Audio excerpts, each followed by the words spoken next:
Alors, je vais partager avec vous ma fascination sur l'évolution de l'intelligence artificielle et l'impact que ça peut avoir pour les entrepreneurs et l'entreprise. Bonjour à tous, bienvenue pour cette nouvelle édition des Chroniques Melchior pour l'entrepreneur.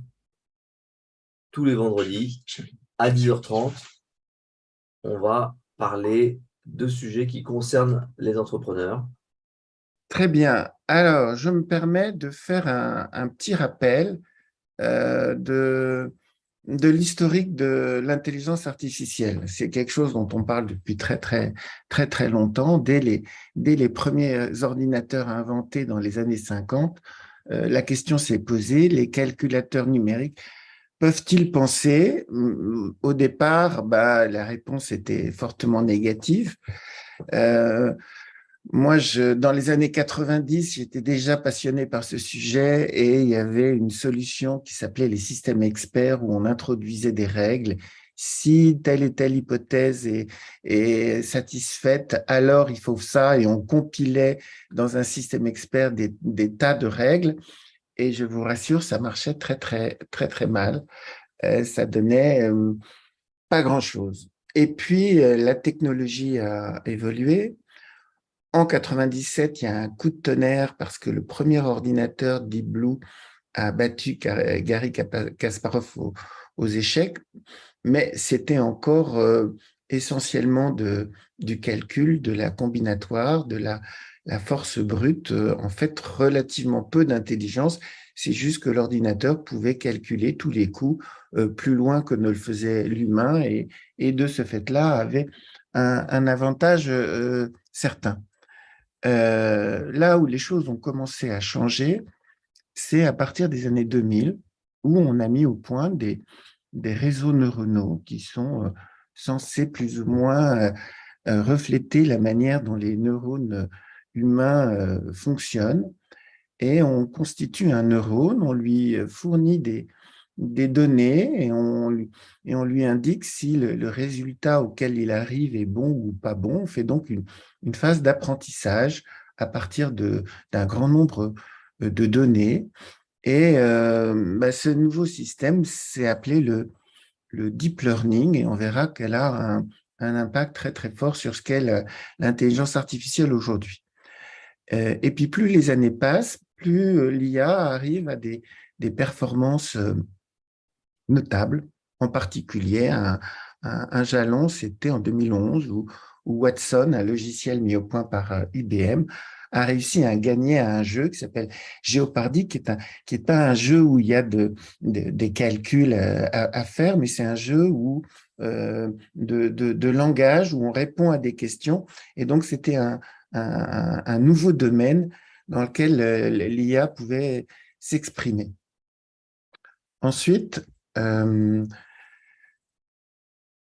pendant les années 2010-2020, les choses ont énormément changé. Le deep learning s'est généralisé. C'est un système qui demande énormément de puissance et il se trouve qu'il y a eu l'invention du cloud qui fait que dans des centres serveurs, des puissances jusqu'alors inconnues étaient disponibles à tel point que tous les GAFA ont vu des opportunités majeures dans ce domaine-là et sont tous mis de manière intensive à l'IA.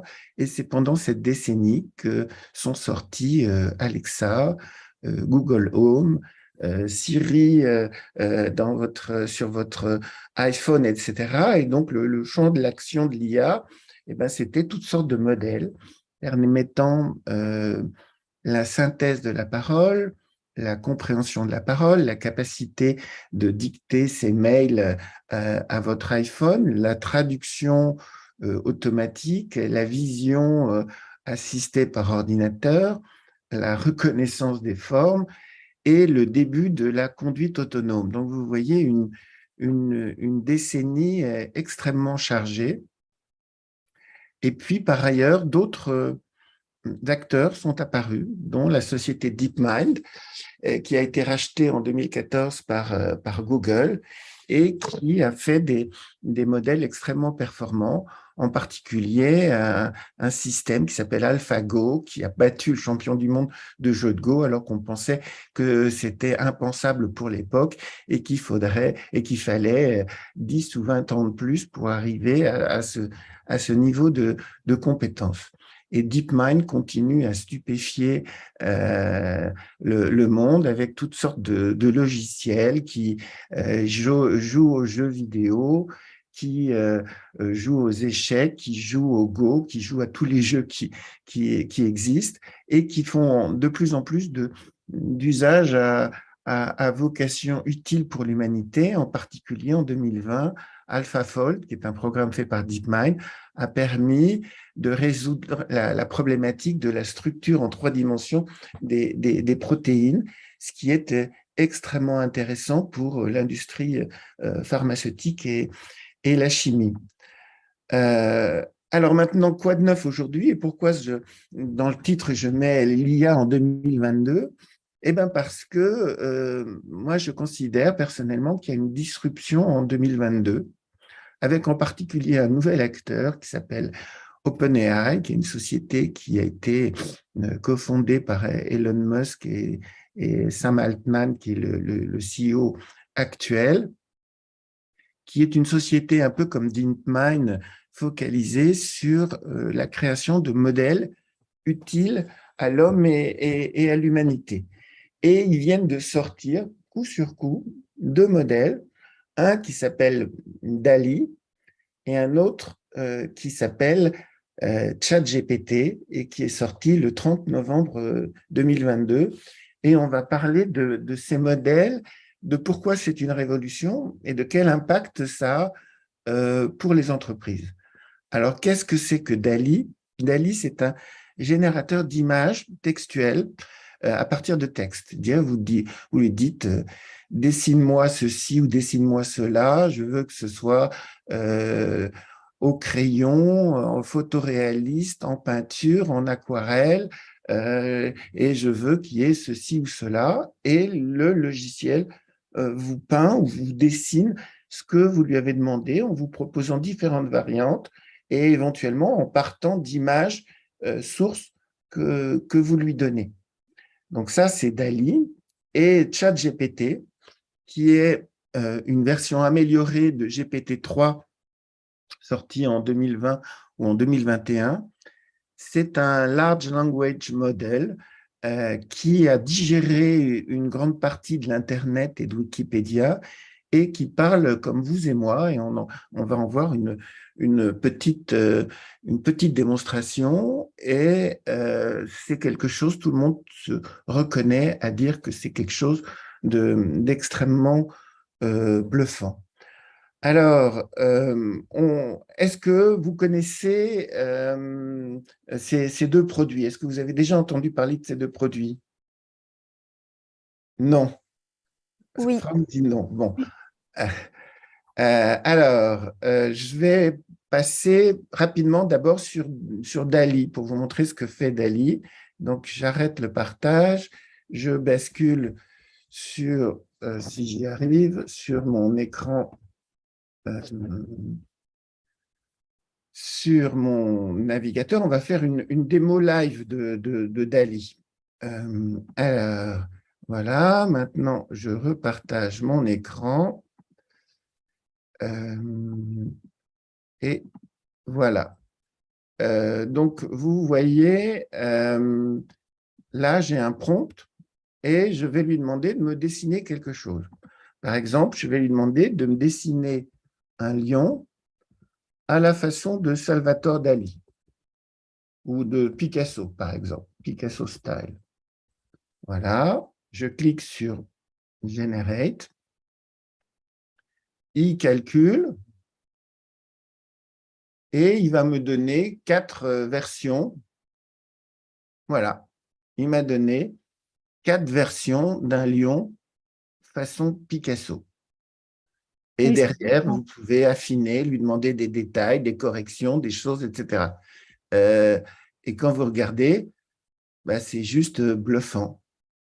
C'est juste bluffant.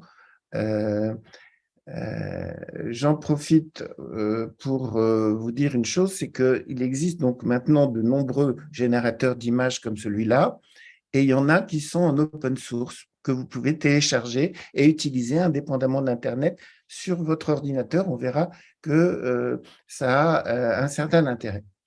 Donc ça, c'est juste une petite démonstration de ce que capable de faire Dali. Et maintenant, une petite démonstration de ce qui est capable de faire ChatGPT, qui est encore plus étonnant. Alors, je me mets sur mon écran, je repartage mon écran et voilà. Voilà, donc là, j'ai lancé une séquence tout à l'heure. J'ai demandé qui es-tu, ChatGPT, et il m'a répondu ça. Je suis un assistant, un modèle de langage de synthèse de texte développé par OpenAI. Je suis conçu pour aider les gens en répondant à leurs questions et en leur fournissant de l'information sur un large éventail de sujets, etc., etc. Est-ce que quelqu'un a une question à lui poser? Je voudrais lui demander si que pense-t-il que penses-tu des fêtes de Noël?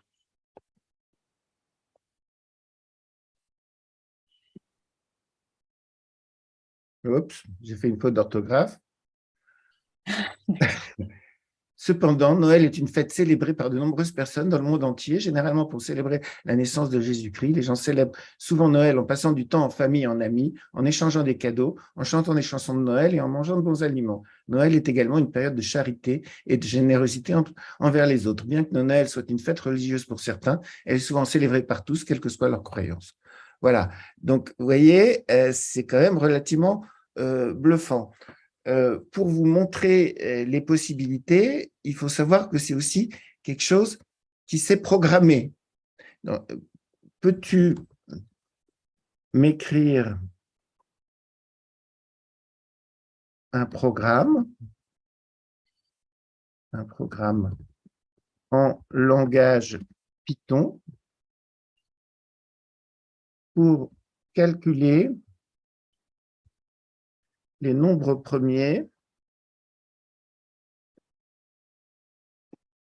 de 1 à 100.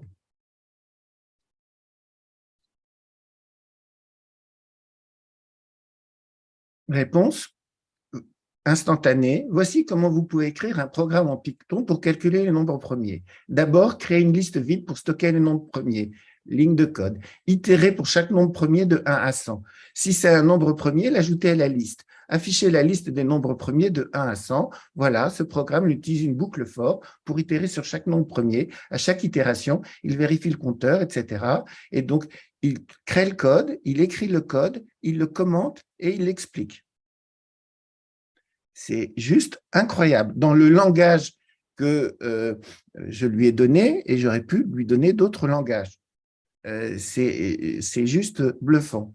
Et puis, il a une capacité de créativité, c'est-à-dire qu'il sait raconter des histoires, des blagues, mettre au point des argumentaires, etc. Un exemple d'histoire, est-ce que quelqu'un peut me donner 2 animaux?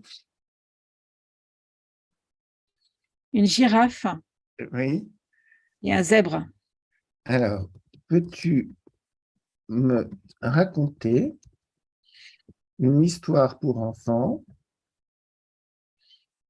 avec une girafe et un zèbre? Voilà. Il était une fois dans la savane africaine une girafe du nom de Gigi et un zèbre du nom de Zach. Gigi et Zach étaient les meilleurs amis du monde et aimaient passer tout leur temps ensemble à courir, à jouer, à s'amuser. Un jour, etc., etc., etc. C'est juste hallucinant. C'est juste hallucinant. Alors, là où ça devient extrêmement intéressant, c'est que cette capacité de compréhension de la demande et et de prédiction d'une réponse qui satisferait à la demande, ben, commence à pouvoir être utile en termes d'entreprise. Voilà. Je possède un food truck spécialisé dans les burgers. Peux-tu me préparer un argumentaire pour faire connaître mon service? Voilà. Voici un argumentaire que vous pouvez utiliser pour faire connaître votre service de food truck spécialisé dans les burgers. Offrez des burgers de qualité supérieure. Mettez en avant les ingrédients de qualité que vous utilisez, tels que les viandes de qualité, les produits frais et les sauces maison. Proposez une large gamme de choix de burgers. Offrez une variété pour répondre aux différents coûts et préférences de clients, y compris des options végétariennes et sans gluten. Faites la promotion de votre service, utilisez les réseaux sociaux et les plateformes en ligne pour annoncer votre service et publier des photos de vos burgers appétissants. Offrez un service rapide et efficace, mettez l'accent sur votre service rapide, faites de votre food truck un lieu de rencontre, faites la promotion de votre service de livraison, proposez des promotions et des offres spéciales. C'est dingue. C'est juste dingue. Tout y est, en fait. Il comprend ce que c'est, il comprend l'activité, il sait à quoi correspond l'activité que j'ai mentionnée, il connaît des règles du marketing, il connaît les réseaux sociaux, il connaît les règles des promotions et il vous propose quelque chose extrêmement cohérent et professionnel. Voilà. Et tout ça instantanément, gratuitement, online et pour tout le monde. Voilà, donc c'est juste stupéfiant ce que ça fait par rapport à ce qu'on a connu par le passé et extrêmement intéressant. Alors, bon, je vous invite à aller sur cette URL, hein, vous demandez ChatGPT à Google, elle vous y mènera tout droit. Il faut juste créer un compte avec un email et un mot de passe et ensuite, vous avez librement accès à cette page. Ce que vous remarquez aussi, c'est qu'il se mémorise tout ce que vous faites. Par exemple, si je lui demande, peux-tu refaire cet argumentaire en anglais?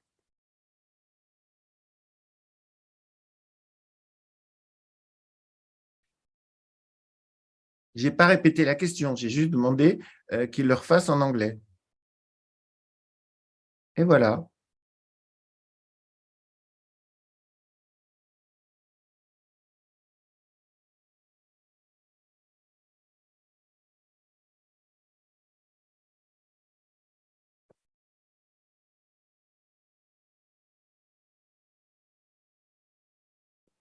Et il connaît tout un tas de langues qu'il a apprises lui-même sur Internet en exploitant le contenu d'Internet.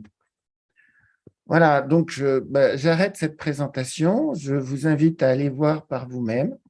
Et ce que je voudrais voir avec vous, c'est les implications de ce que l'on vient de voir, parce qu'elles sont fortes et nombreuses. Donc, je vais repartager mon écran. Alors, partager. Voilà, je ne sais pas si vous voyez mon écran. Je ne suis peut-être pas sur le bon écran, ce n'est pas grave. Pourquoi c'est une révolution? Jusqu'à présent, l'IA n'avait que des applications personnelles ou au plus bureautique. On faisait de la reconnaissance vocale. Pardon, Tristan, tu n'es pas en mode présentation. Oui, je ne suis pas en mode présentation. Est-ce que c'est mieux là? Oui, c'est beaucoup mieux. C'est bon. Avant, on disait Alexa, quel temps fait-il? Et elle te répondait il pleut aujourd'hui. Bon, ok, c'est une application personnelle. Bon, Google, dans Gmail, vous dit « Ok, j'ai bien compris ». Et tu cliques dessus et ça répond et tu as gagné une demi-seconde. OK. Donc, pour l'instant, l'impact réel de l'intelligence artificielle sur les entreprises était très limité, un petit peu de productivité personnelle, mais un focus extrêmement grand public. Et l'IA n'était accessible que par des logiciels, des applications ou des matériels dédiés comme Alexa et compagnie. Par contre, réaliser des modèles spécifiques adaptés à l'activité d'une entreprise était hors de portée. Et aujourd'hui, première révolution, eh bien, il y a des puissants modèles qui sont accessibles, non plus embarqués dans des applications ou dans des matériels, mais accessibles en mode SaaS. On vient de voir que aussi bien DALL-E que ChatGPT sont accessibles en mode SaaS, librement, instantanément, voilà. Et que quelque part, ces outils sont des outils de productivité non plus uniquement personnels, mais aussi peuvent être utilisés à titre professionnel. Avec ChatGPT, vous pouvez rédiger des courriers, vous pouvez rédiger des mails, vous pouvez rédiger des argumentaires, vous pouvez, tiens, ChatGPT, mon client, la société Trucmuche, n'a pas réglé la facture du 18 octobre dernier, fais-lui une relance menaçante. Et elle vous génère le texte. Dans un langage parfait, dans toutes les langues, instantanément et quasi gratuitement. Donc, quelque part, ça devient de plus en plus un outil de productivité pour les entreprises. Bon, DALL-E, c'est vrai que ce n'est pas directement exploitable, mais on peut commencer à l'utiliser, à générer des pistes, à faire des visuels, des graphiques, des logos qui seront le cas échéant à retravailler. Mais ce que je vois apparaître, c'est des outils de productivité exploitables par une entreprise. Et il faut savoir que c'est juste le début, qu'avec le temps, ces outils vont continuer à devenir de plus en plus puissants à une vitesse de plus en plus rapide. Et donc, quelque part, ça devient des outils de productivité. Et donc, il faut connaître ces outils et savoir dans quelle mesure on peut les utiliser au sein de son entreprise pour booster la productivité des équipes. Et puis, deuxième révolution, c'est que ces modèles sont en train de devenir open source.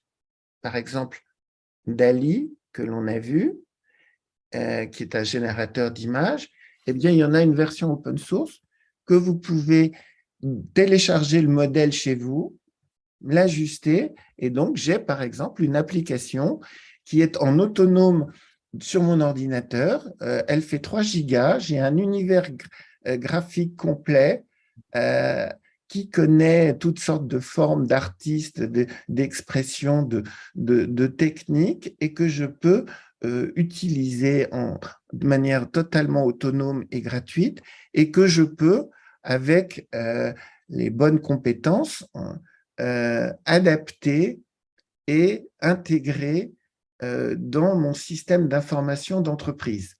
Alors, ce n'est pas encore le cas de ChatGPT, mais ça le sera prochainement. Il y a énormément d'équipes qui travaillent à sortir une version open source d'un large language model comme ChatGPT, et je ne doute pas qu'en 2023, ce sera le cas.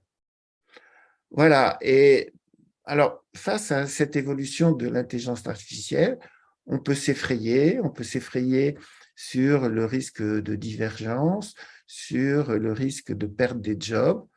Moi, je pense que le pragmatisme, c'est de se dire que ces outils existent, qui continueront d'exister, qui vont monter en possibilités, et que donc il faut les étudier pour savoir dans quelle mesure on peut les utiliser en interne pour des gains de productivité et voire pour modifier votre business model et l'améliorer. J'en parlais hier avec un de mes clients qui a un call center et un chat center à Madagascar.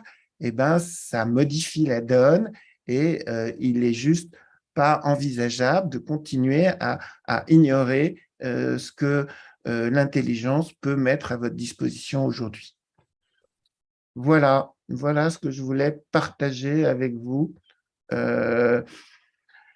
Depuis Merci. la sortie extrêmement récente, ChatGPT est sorti il y a 3 semaines. Et Merci. en l'espace de quelques jours, il y a des millions d'utilisateurs de ChatGPT et tout le monde est absolument bluffé par ce qu'il sait faire. Merci beaucoup, Tristan. Alors, il y a d'abord une remarque de Frédéric qui a demandé à ChatGPT comment devenir riche et intelligent, et ChatGPT a répondu demande à Melchion. Je doute que ce soit vrai, et ce qui montre la limite de cet outil. En tout cas, merci pour cette veille et pour attirer notre attention sur cet outil. Comme toujours, c'est un outil donc imparfait. Je l'ai un petit peu testé ces derniers jours et c'est vrai que il répond avec beaucoup d'assertions, mais souvent des trucs qui sont soit faux, soit pas à jour. Donc ça. Alors, effectivement, la version actuelle a été entraînée fin 2021 et n'est pas connectée sur Internet. Donc, il y a des erreurs factuelles. Dans l'avertissement de l'utilisation, ils le disent, mais on attend une autre version qui, elle, sera connectée à Internet et pourra fact-checker les idées générées par son apprentissage et on ne doute pas qu'il va s'améliorer. Par contre, il a ses limites. C'est que de temps en temps, il commet des erreurs. De temps en temps, il a des données qui ne sont pas à jour et qu'il ne source pas les réponses qu'il fait. Quand vous demandez à Google, il vous envoie 4 liens et donc, par définition, il source les réponses qu'il fait vu qu'il y a les liens, sauf que ChatGPT, lui, en fait une synthèse automatique et on n'a pas à explorer les 4 liens. On a une réponse synthétique et personnalisée immédiatement. Certains commentateurs pensent que ChatGPT peut énormément concurrencer Google, vu qu'il fournit énormément de réponses à toutes sortes d'interrogations qui actuellement sont présentées à Google et qui pourraient être traitées en direct. Et voilà. Et donc, il y a un recouvrement clair entre l'usage qui pourrait être celui de ChatGPT et l'usage actuel de Google. Moi, je suis tout à fait d'accord avec ça. C'est le jour où ils nous donnent accès aux sources, on a mieux que Google. On a une synthèse de la recherche que Google ne fait pas. Malheureusement, c'est un domaine de l'intelligence artificielle qui est l'explicabilité. Vous savez que le deep learning dont on vous a parlé, c'est une vaste boîte noire avec des milliards de paramètres. On fait de l'apprentissage pour qu'il donne les bonnes réponses, mais il n'est pas en mesure d'expliquer aujourd'hui comment est-ce qu'il est arrivé à cette conclusion. Il peut juste dire, ben voilà, j'ai 165 milliards de paramètres qui m'indiquent que la réponse, c'est ça, et il n'est pas capable de la justifier. Mais il y a de nombreuses équipes d'intelligence artificielle qui travaillent sur cette question de l'explicabilité et peut-être que dans quelques années, on aura des systèmes qui seront en mesure de donner leurs sources. Actuellement, ça n'est pas le cas.